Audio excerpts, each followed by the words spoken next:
Today we're comparing the ASICS Gel Nimbus 28 against the Gel-Cumulus 28.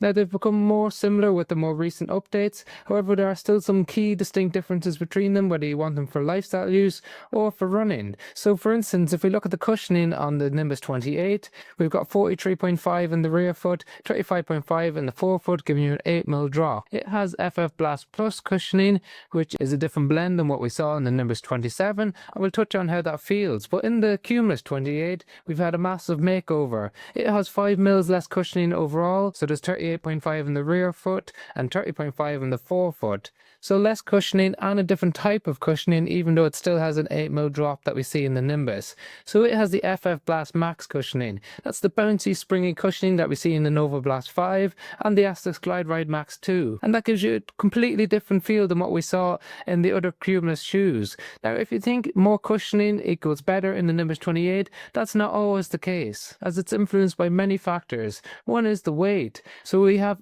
316 grams in the size 12 US in the Nimbus 28, 15 grams lighter in the Cumulus 28 at 301 grams. Not only that, but we have a completely different geometry of the shoe in the Nimbus versus the Cumulus. So when we look at the Nimbus 28, it has a much more aggressive forefoot rocker and toe spring. Now, toe spring is where your toes are held in slight extension. This helps facilitate the push-off phase of the gait cycle. It is also influenced by how stiff the forefoot is.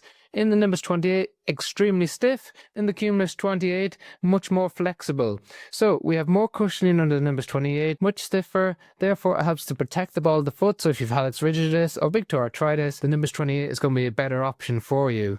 However, there's other factors when it comes to walking and running that we need to think about.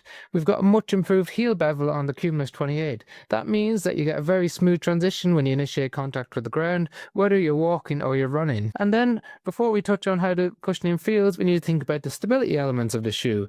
Both of them have a really broad base of support. That's great. It increases the amount of contact that you have with the ground. We have larger sidewalls on the outside and the inside of the Nimbus 28. These come up, create your ankle, try to help with those pronation moments when you initiate contact with the ground. It's also got a stiffer heel counter to add extra elements of stability to your ankle. So sometimes when we think about excess cushioning or loads of cushioning in a shoe, we think about it being unstable. That's not the case with the Nimbus 28 because it's stiffer than the previous version and it's got those sidewalls, sole flare and a broad base of support. The Cumulus 28 has the FF Blast Max cushioning, which is much bouncier and springier than the previous models, so it's actually quite fun to run in. And when we talked about the Cumulus in the past, we talked about it being an entry-level shoe for a lot of runners. Well, I think that won't be the case with the Cumulus 28. When at the Nimbus 28, it became a lot stiffer than the Nimbus 27. It also had a significant weight drop, so it can do different types of runs than you could in the Nimbus 27. But before we think about how far or the different types of running, we need to think about the fit on top, because a lot of people get this wrong. So we've brand new upper on both shoes. It's a little bit more flexible, a little bit more breathable in the Cumulus 28. It therefore feels a little bit wider than the Cumulus 27, so it's a bit more accommodating, but both of the shoes are true to size and length and they come in wide versions as well.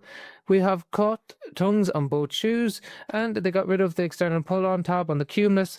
It's a shame. It's one of the things that we disliked about the update. Still there on the Nimbus 28, and it's got a bit more padding around the heel counter, so a little bit more focused on comfort. That influences the weight as well. So let's talk about lifestyle use. Well, they're both excellent shoes if you want to use them for walking or for standing for long periods of time. If you want extra padding and protection underneath your foot, you might look towards the Nimbus 28. If you want more ground contact feel, might feel a bit more stable underfoot, then you might look towards the Cumulus 28, but they're both excellent options. However, when it comes to running, they've historically been very different shoes. As we mentioned before, the Cumulus 28, more of an entry level, whereas the Nimbus 28, a bit more cushioning, a bit more padding, a bit more aggressive geometry, meant that I can do different types of workouts. Now, I think they're more similar in nature. For instance, they can both do easy runs, they can both do recovery runs. You might get a bit more protection in the Nimbus 28 when it comes to recovery focus. However, when it comes to those longer distance runs, I think the new cushioning in the Cumulus 28 means that I can go a little bit further. Half marathon up to marathon distance shouldn't be an issue with this anymore because of the bounciness and the springiness of it. It is a lighter shoe, so you could use it in your rotation for some very early entry up-tempo workouts, especially for longer distance races. distances, whereas the Nimbus 28 has become a very versatile shoe because it's much lighter than it was before. The cushioning blend is much bouncier and springier, and it's got a stiffer forefoot which really helps to propel you forward. So it can be used for some up-tempo workouts, a little bit faster in nature, even though it's a little bit heavier than the Cumulus 28. Also, over those longer distances, marathon running, you might enjoy having that extra bit of cushioning and protection underneath your foot. However, some people do prefer having a little bit more of a ground contact feel. But let me know what your thoughts are in the comment section below between the two shoes. Historically, there was more clarity between them, but now they're closer than ever. I've got links to them in the description if you want to check out the latest price on Amazon. And otherwise, thank you very much for tuning in.